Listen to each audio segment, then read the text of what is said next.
যারা আল্লাহর ওলিদের নিয়ে কথা বলেন ভুলভাল, মাজারকে ভাঙ্গার জন্য কথা বলেন, যারা উল্টাপাল্টা কথা হরহামেশাই বলে যান, তাদের জন্য আমার এই ভিডিওটা দেখেন।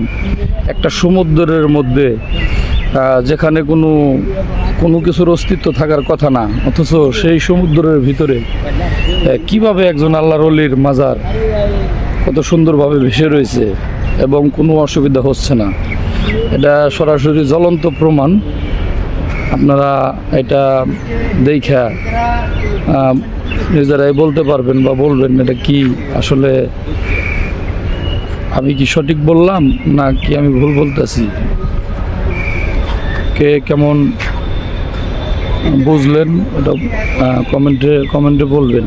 তবে একটা জিনিস কি, বরাবরই আল্লাহর ওলিদেরকে কথায় আছে না যে ওলি আল্লাহ, ওলিরা কিন্তু আল্লাহর বন্ধু হয়।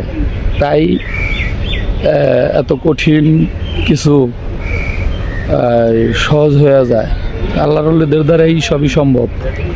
না হলে এত বড় একটা সাগরের ভিতরে কি করে ভেসে থাকতো এই আল্লাহর ওলির মাজার। ওলি আল্লাহর জয়, ওলি আল্লাহর জয়, জয় ওলিয়া উলিয়াদের জয়।